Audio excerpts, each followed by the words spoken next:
Olá, pessoal, bem-vindos ao nosso webinar. A gente está aqui com a representante da University of Wisconsin Stout, a Karen.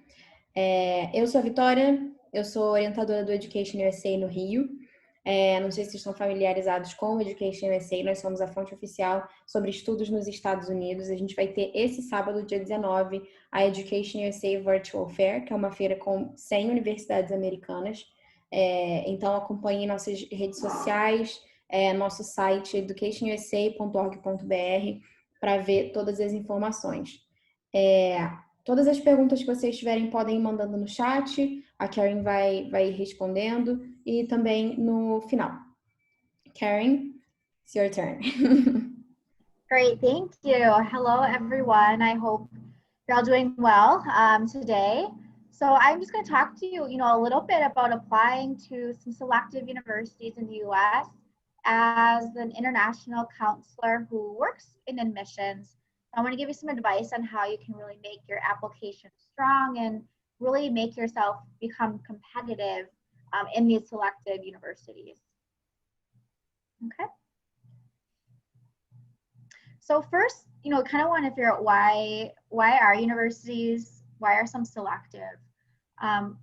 There's several different reasons why university in the US could be selective. Maybe they're looking for like a certain specialized type of applicant.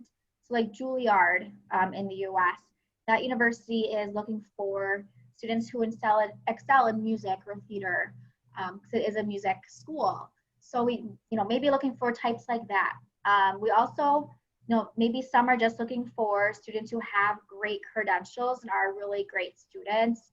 And maybe some just have a lot of students who apply and they don't have room for all of the students that apply. So they have to be selective on who they want to accept. And then lastly, some want to maintain their reputation. So like those Ivy League schools, Harvard, Brown, MIT, they have high rankings. They want to make sure that their rankings stay high and their reputations stay, well received by admitting, great students. Okay. So, I'm going to take you through some 10 different pieces of advice of how you should be competitive during your application process at these universities. Starting, your year one of high school, really start exploring your extracurricular activities, how you can get involved. This is not just something that you prepare for during the application process time. It takes a while to prepare and become a good student. So like that first year, exploring those extracurricular activities. Maybe your second year, you're looking at course options, looking to see what kind of courses your high school offers. Maybe you are thinking about studying art. You can kind of explore what kind of art courses your school offers. Or maybe if there's advanced classes, what kind of advanced classes are available to you. Then year three, start taking those advanced courses or those courses that really spark an interest. Take the SAT if you're planning on taking that. And then like this, go to college fairs, attend virtual webinars with university, try and meet universities, whether it's in person or virtual, to learn more about your options and give you opportunities to ask questions. You want to make sure that you're researching application deadlines and, looking at the essay prompts for different universities and kind of thinking about what you want to write in your application essay when you do apply. And then you're also going to be asking letters of recommendations, right? You want to make sure that you're giving your writers enough time to write you a good letter of recommendation. Then lastly, that fourth year, of course, is apply and maintaining your good grades. So I'm going to kind of go from here and then elaborate a little bit more on all of these. So second, the first thing you want to do is you want to make sure that your GPA and your test scores, that's going to be the first thing that universities are going to look at. For some universities, they may, if you don't have a specific GPA or test score, they will not even look at the rest of your application. So that is the first thing they look at. That's the most important first initial part when you are applying to these universities. you're going to see on many university websites, they may have an average for what their applicants are receiving, but try to get above average. An average, if you're an average student, that's not going to make you competitive. You need to excel. And then, of course, all 4-year counts. All 4 years are going to be there, starting your first year of high school, even your last year. And then the higher the better. So again, with that average, you don't want to just be an average student. The higher your GPA, the higher your test scores, the more competitive you're going to be. And then lastly, take that SAT test early, and take it early enough so if you don't get the score you want, you have time to retake it, before applications reopen. Then third is academic rigor. So what this means is, take some of those advanced classes that I told you to explore. Take some of those difficult classes, whether like AP or maybe you're taking a class at the university, but take those advanced courses if possible. Really, universities just want to see that you're challenging yourself, and that you're really trying to be the best you can be. However, if you're not, if you are taking advanced classes, but your GPA is dropping, that's not a good sign. So don't take those advanced classes unless you're going to keep receiving A's. We want you to succeed and take difficult classes, but not if you're not going to pass those classes. It's very important for the kind of classes you're taking. All right. The number 4 is focus. This means on a lot of different things. So one, focus on your strengths everywhere in your application that you can, whether that's in your letters of recommendation, your application essay, or maybe your extracurricular activities, or even the classes you choose to take. I personally did not excel well in science courses. And so I would want to focus on taking courses in my high school that maybe are not science courses, that are maybe art or English or writing, something that I'm better at, to really get those higher grades. Whatever you're going to do it 100%. So whatever you're going to do, focus on that. So it's, you're going to hear sometimes that students or universities want a well-rounded student, but that's really not the case. No, we don't need you to be involved in everything. We want you to focus on what you're interested in and become a deep expert in that, okay? Whether that is in your extracurriculars, which I'll talk about, whether that's in your courses or the courses you're taking. So for example, if you are interested in being a scientist, scientists in the real world, they're competing with other scientists for research money, for grants, to do all these projects. So they're all thinking about the same exact problems, science issues. So you need to be an expert to really, excel out of all of those scientists. So whatever you do it 100%, okay?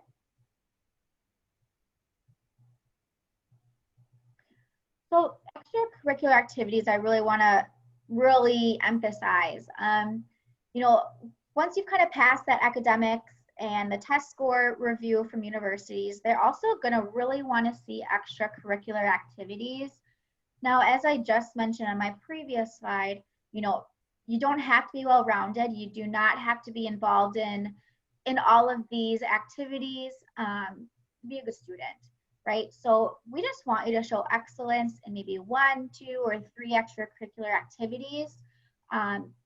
Quality versus quantity is the key here. So what that means is we would much rather have our students involved long-term in an extracurricular activity.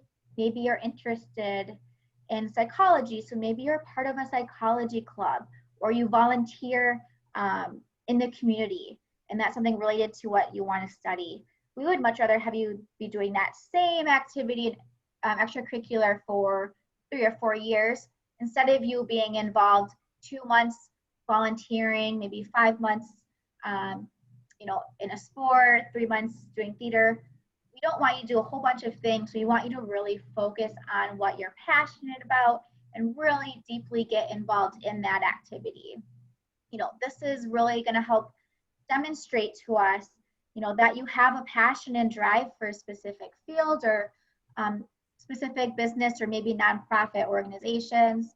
We want you to really show that out of the box thinking. So don't just do the typical, think outside the box. Don't just do the typical sports or theater. That's completely okay. But also if you have a major, maybe it is, that psychology or getting involved some way in the community that could be related to psychology for you. You really just want to show in some of your activities, but not all, how they're going to relate to your interests and your career goals. And leadership skills is really going to be demonstrated in your extracurricular activities.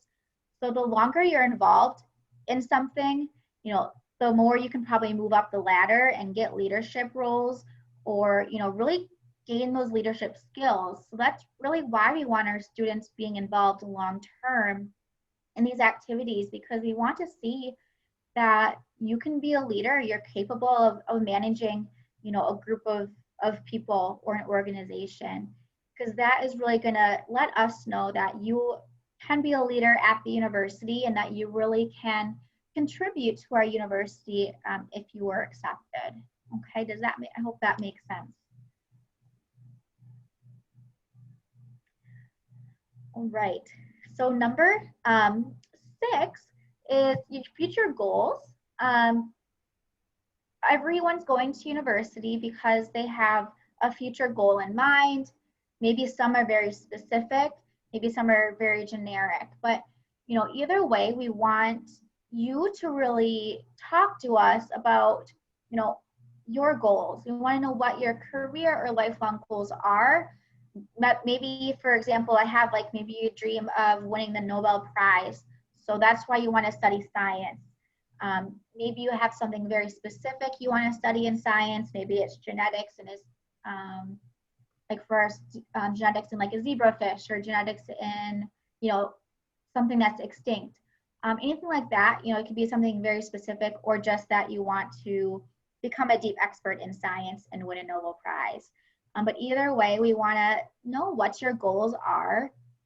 But not just that, we also want you to, to tell us how, if you're accepted to this university, how can you, how will the university help you? So what can we do as a university to help you get to your goals? We want to make sure that we can help you and that you are also a right fit for us and vice versa. We don't want to have a student who's interested, who really wants to excel in engineering, and maybe we're not an engineering school. And so, we really don't think you'd be a good fit. So we want to make sure that we can help you and you can help us. We want to also see, how to get to your goals, how are you going to contribute your talent on campus? So to get to that Nobel Prize someday, what are you going to do on our campus to get there, right? And that's contributing to us and to our students and our community. Okay. So, this can also be reflected. It doesn't just have to be reflected in an application essay. It can be talked about letters of recommendation, or, it can even just be shown in some of the organizations that you're involved in, or anything like that. So, really think about the end goal and how we can help you as a university.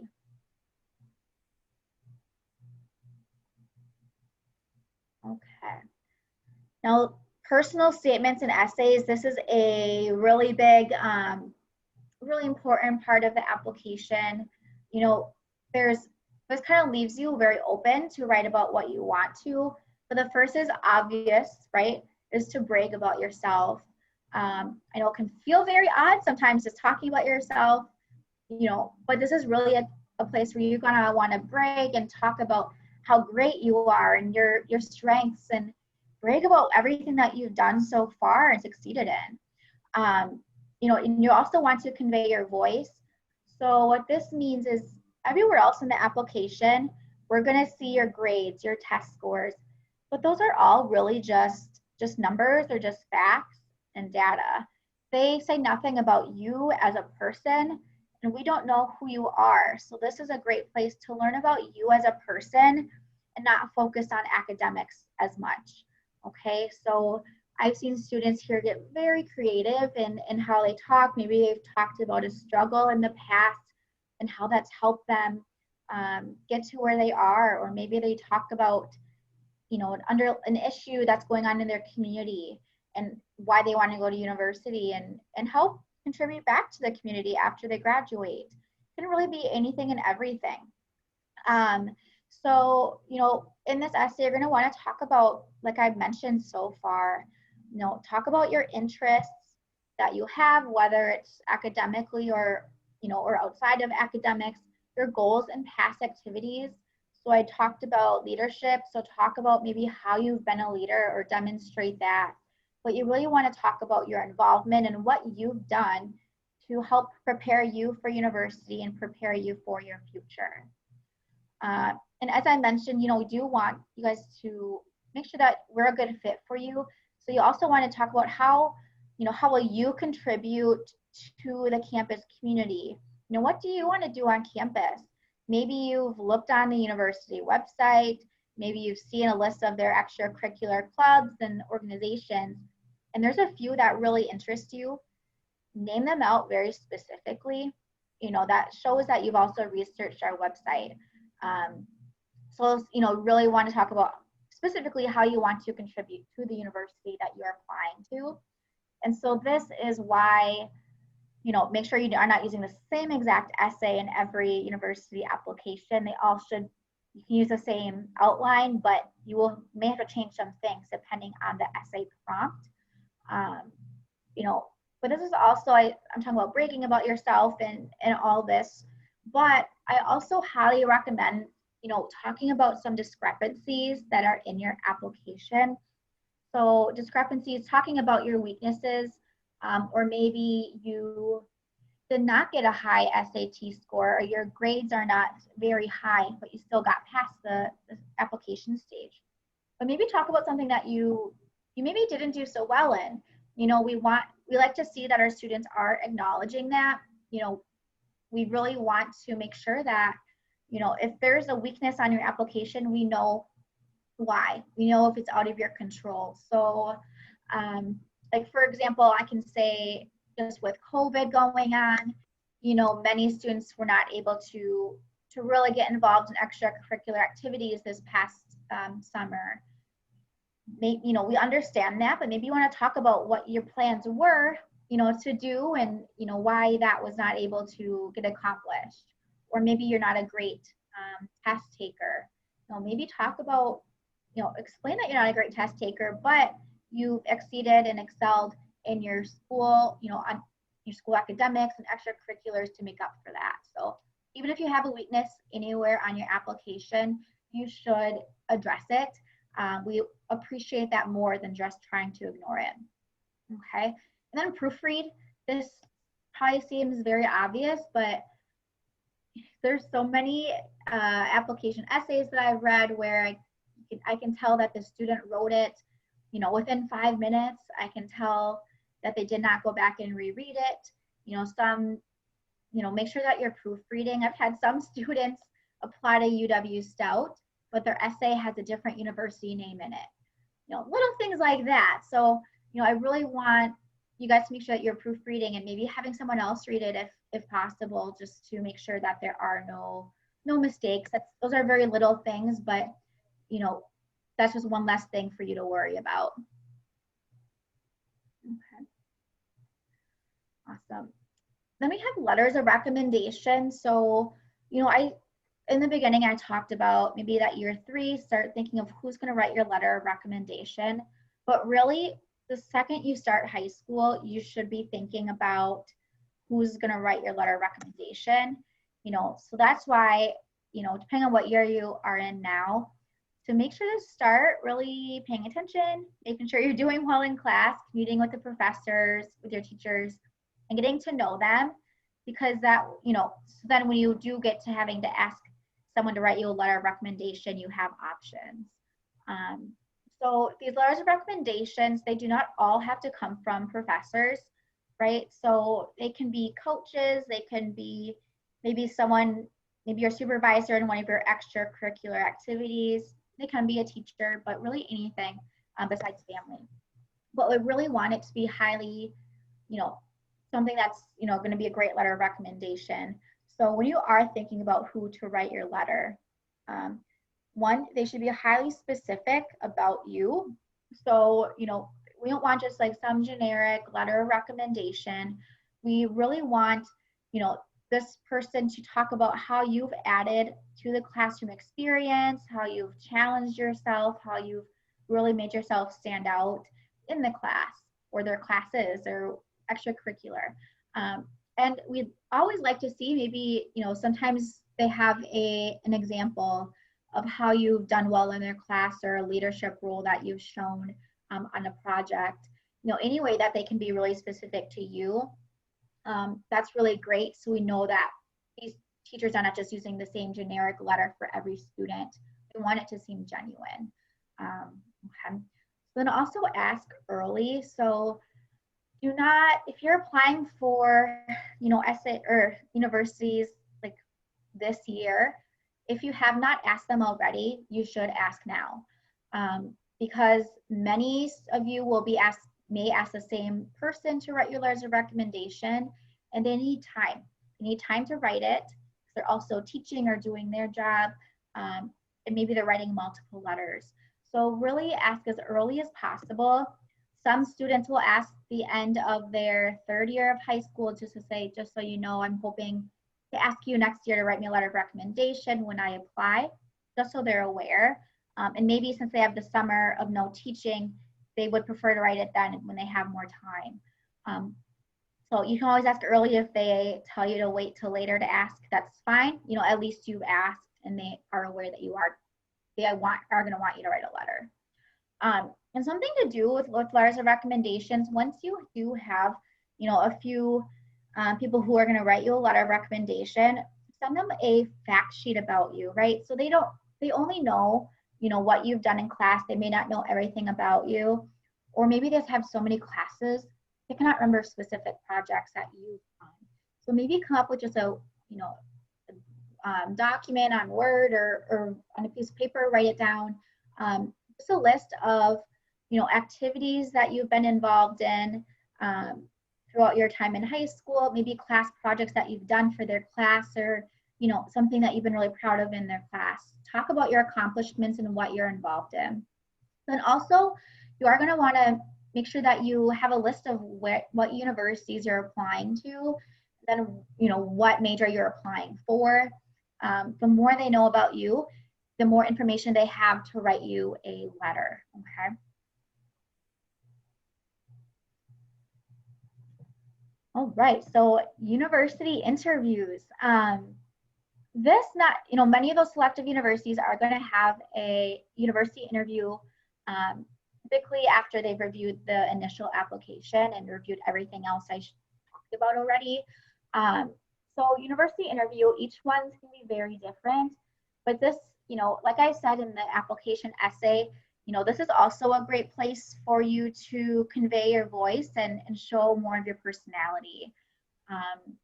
So don't get so nervous that you lose your personality. It's important for you to still be true to yourself. You want to make sure that if you do get called for an interview, you kind of prepare yourself for some anticipated questions. So, you're not going to know every single question that you're going to get asked, but you can kind of anticipate. So typically universities will probably ask, what major are you applying to and why are you applying to this university? Or, why should we select you for this university? There's going to be some questions. They may ask you about strengths and weaknesses. Just prepare in any way you can, and just have, written down on a piece of paper, some of your strengths or some things that you're proud of. And then on the opposite end, some things that maybe you didn't succeed in that you're hoping that you could have done better in. Write those down, have a bunch of stories prepared, just in case there is a question that you were not prepared for, you have something to look back on, some information, okay? You're gonna wanna also prepare your own questions. So every university is most likely going to, at the end, ask if you have any questions. It is important to have questions. Now, don't ask questions about when will I hear about the application? What scholarships do you have? Not those kinds of questions. They want to hear, questions of, like, specific questions about the university, like, what kind of extracurricular activities would, are students in the pre-med program involved in? Or maybe you can ask about, employment opportunities, or maybe you've researched the people that are going to interview you, and you can ask them specific questions, like, what do you like about the university? Ask them more specific questions and intriguing questions than just those that you can find on the website, okay? So really think about those questions. Do they want to see that you've done your research and that you are interested in the university by asking questions?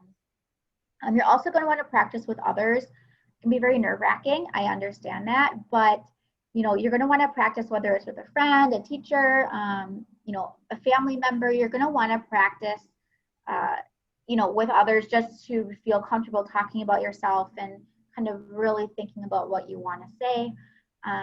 So as I kind of mentioned already, make sure that before your interview, you're researching the university, the faculty and staff that are, maybe teaching in your program. Maybe one of them has done a really neat project that you're interested in. You can talk about that, and maybe you have questions from that, or just talk about how excited you were to see this professor do this project.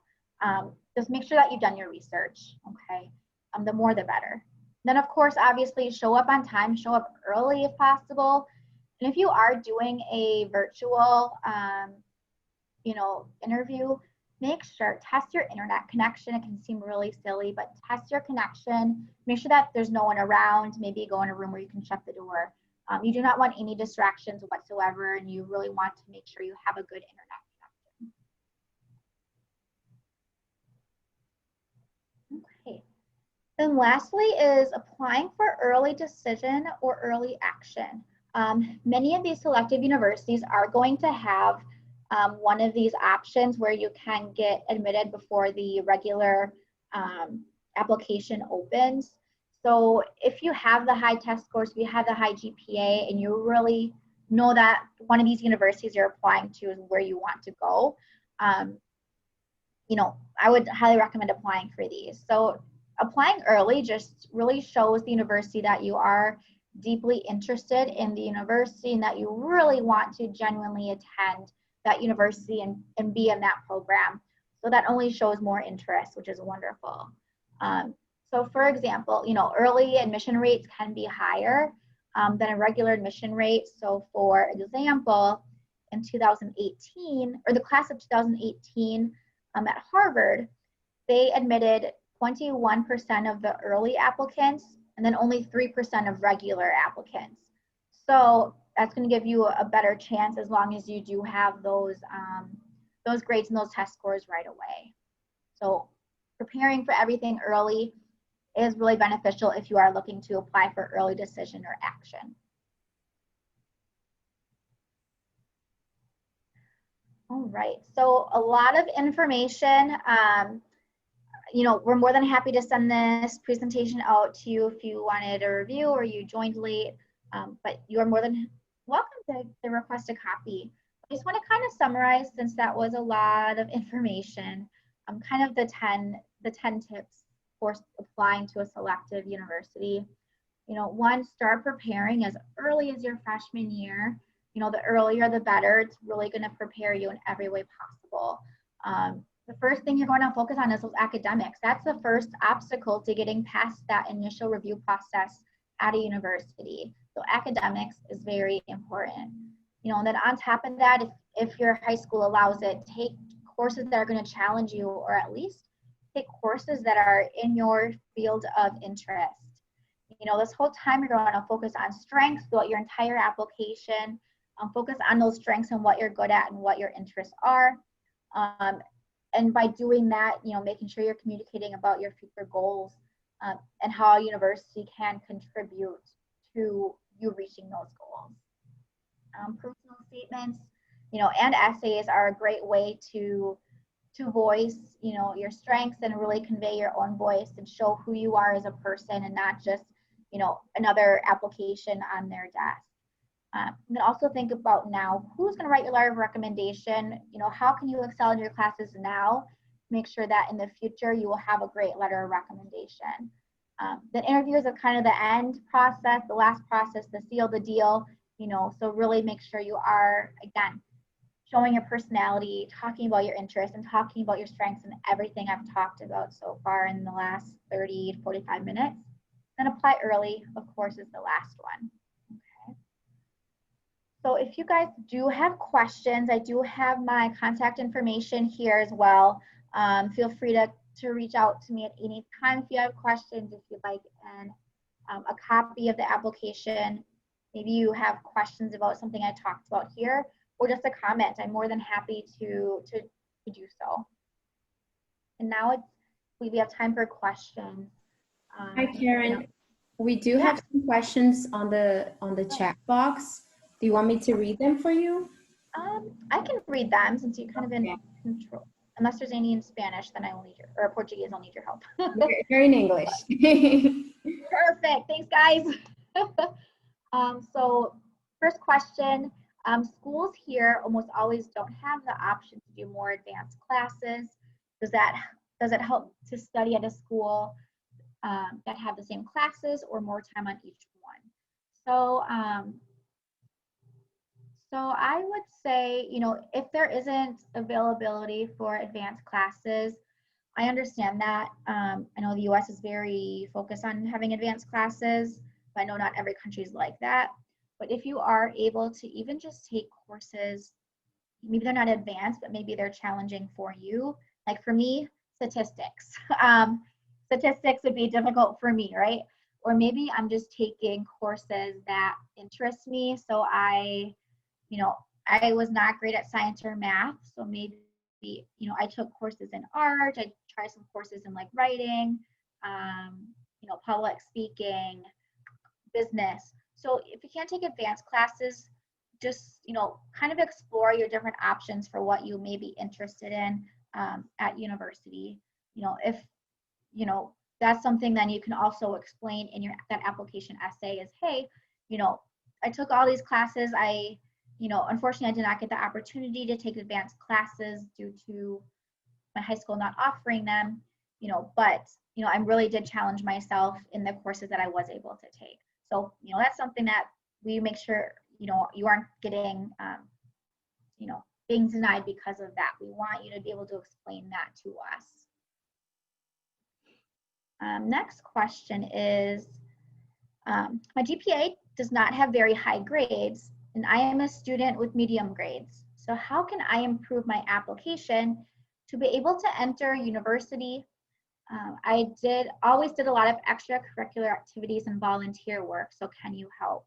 Yeah, so for these highly selective universities, you know, such as like I've talked about, the Harvard, the Browns, the MIT, those universities really do want a really high GPA, but that does not mean you cannot be accepted to a university. You know, many of our universities in the US are not highly selective like those more common, well-known ones are. Like I know, like for our university, for example, we are not highly selective. We just focus on students who would be a good fit for us and make sure that we have the program that they're interested in and we can help them get to their future goal. So while we do look at grades, we do look at test scores, there's no requirement. We want to look at that plus extracurriculars, plus volunteering, plus your essay, letters of recommendation. So we, like a lot of universities, like to look at a little bit of everything. So students can still apply to those highly selective universities, but then if you do that, I'd highly recommend still applying to other universities that maybe are not highly selective, but have your program and something that you'd be interested in attending if you do not get into that other university. So there's still plenty of options. I have a couple other ones too that were sent to me privately, so I'll do that too. So my school has mostly paid extracurriculars. Do take that into consideration. Yes, we actually do not even ask if they are paid or unpaid. So we would not even know that. So absolutely, an extracurricular is an extracurricular. So, you know, if you're getting paid or not, that's not going to make a difference to us. And then there's a couple other ones that were kind of related to this that I'll answer first. And so, like, does National Olympics strengthen application for highly selective universities? Yes, it really does strengthen your application if that's something you're, you know, whether you're interested in it or not. Maybe you have a leadership role in the National Olympics, or maybe it's something that you want to do related to your major. Then absolutely, yeah. And it really depends on how long you've been in it. If you've been in it for a while and you're showing interest, that's even better. So I'll go back up to some other questions. So, I feel really anxious making the essays. Should I be really formal? Is there a narrative? A good essay uses what type of language? Well, highly selective universities are going to want, you know, formal. However, formal does not mean it has to be boring. Okay. They can still be exciting, you know, share something. You have to think, these universities are reading thousands and thousands of essays a year. You know, really think about in this formal essay, how can you make sure that they remember yours? Maybe you have a fun story, or maybe you're involved in something really exciting. Maybe you had an internship at a really high, you know, like the National Olympics, or maybe you had an internship like at NASA or something crazy. But it can be formal, can still be exciting, have fun stories, but, you know, really just be more formal, like you're talking to a teacher at university. You don't want it to sound like you're just talking to your friend at school. Just, you know, the more you can be unique and the more you can make it memorable and unique to you, the better. Then they're going to keep that in their mind. You know, a lot of students will write very similar essays. It's very general, but we really want to see specific, you know, specific examples or specific stories that you have, or talk about your community. Okay. Great question. All right. So, so if I try to apply on 2 consecutive years, so of course you failed the first time, is my second application affected by the first? Yes, but not necessarily negatively affected. So if you do apply to a highly selective university, do not get in, so then you try to reapply for it next year. That can help you if from the time that you applied the first time to the second time, you've improved. Maybe your grades have gotten higher, or maybe you've gotten involved in more extracurricular activities, or maybe you worked for a business related to your major. As long as you are able to add things to your application and improve your application from the first, then that can, you know, positively affect your application. You know, so if you do apply twice, we will right away see that you've applied before, but as long as you're improving and trying to make your application stronger, that can only help. Another question called, how long does a letter of recommendation need to be? There's no specific length for a letter of recommendation. I see mostly, you know, no more than a page. I have seen some that are longer than a page. It really just depends on what that person has to write about you, how much they have to write. There really is no length, but keep in mind maybe 1 or 2 pages is enough, because these universities are reading, again, thousands and thousands of these a year, and they don't have time to be sitting and reading 1 5-page letter recommendation. So you want them to get straight to the point and really talk about you in that 1 or 2 pages. So US universities are able to understand that low grades at some federal universities, mainly engineering and science courses, are quite normal. So are we able to understand that low grades, you know, at some federal universities are normal? So yeah, so the thing with international admissions, there is going to be a separate admissions team reviewing your application, you know, versus someone reading an application to a US citizen. So with our background in international admissions, we understand what the backgrounds in these different universities in different countries are. So we're going to know that. We're going to be able to see, you know, what kind of school you've attended, what kind of courses were available to you, what the curriculum, the courses were like. But again, that is something you do want to address in that application essay, to talk about that, right? So you want to be able to talk about that in your essay and how that has affected your grades, you know, and things like that. But even if you have a teacher that, you know, maybe was taught one of your science or engineering courses, that can also support that and explain how great of a student you were, even though your grades weren't high. You know, do anything you can to take that negative to turn it into a positive. So maybe through your letter of recommendation, through your essay. So someone was asking if this session only for prospective grad students. No, this is for anyone, anyone interested in ESL, graduate, undergraduate, for anybody. Yeah. So that's all the questions I have. I'm not sure if you guys sent any more questions. Let's got another one. So how do universities analyze the context of life from an applicant who did not get many opportunities? Like, for example, here in Brazil and in many countries, it is not common to have clubs in schools like in the USA. Do Americans understand this situation? Yes. So extracurricular activities do not need to, you know, be linked to your school. So I mean, you do not have to be involved in anything that your school offers, or if your school doesn't offer them. We just want to, maybe then you're reaching out in the community. Maybe you are going to like a nonprofit organization, or maybe you're volunteering, interning at a specific business. So, you know, that's fine that, you know, your school doesn't have clubs or organizations. You can still volunteer and intern or do anything and participate in the community just by in the community, not at school. Any other questions, you guys? We have awesome questions. About 15 minutes.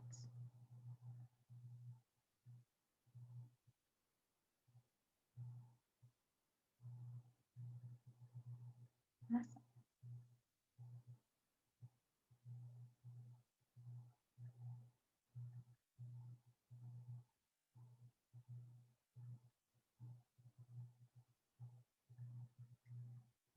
Any more questions? If someone's typing.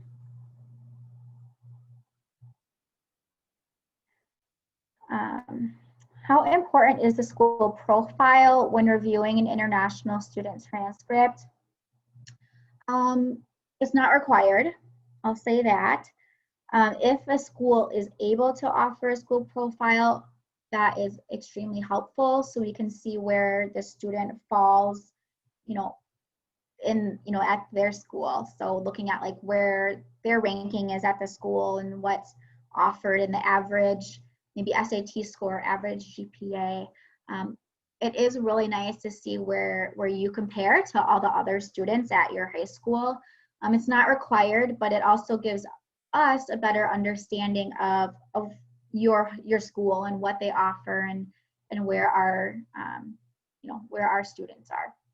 So that's always really helpful, and we just appreciate knowing more about the school right away.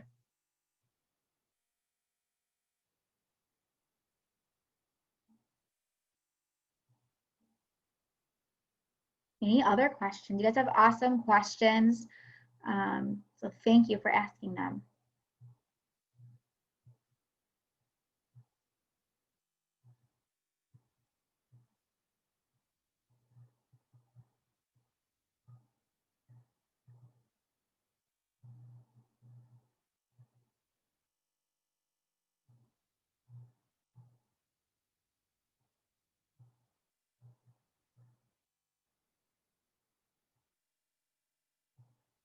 All right, I think that's it.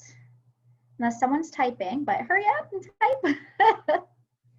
I'm loving the questions too. We got so many. I know, they're great.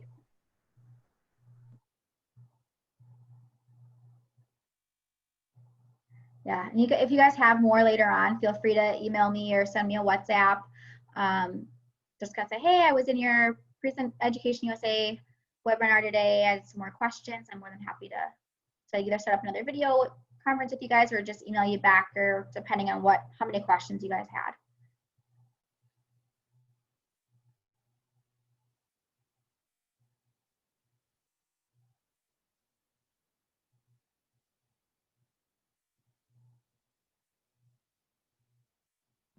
Okay, do you want to wrap it up, Karen? Sorry, what was that? Do you want to wrap it up? Yeah, I think that's it. So yeah, again, any questions, let me know. But and thank you for all the thank yous, guys. Appreciate it. And I wish you guys the best of luck and searching for your university and getting into your dream school, and hopefully getting here for COVID after COVID stops. So yes, I guess we have. Oh no. Yeah. Thank you.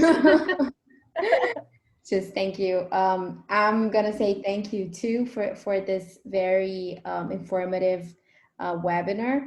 Então, gente, como vocês viram, podem enviar um e-mail para Karen. Vocês podem entrar em contato com a EducationUSA também. Want to say something else? No, I don't think so. I think that's it. Okay. Bye, Thank everyone. you everyone so much. Bye. Appreciate it. You're Thank you. welcome. Bye. Bye.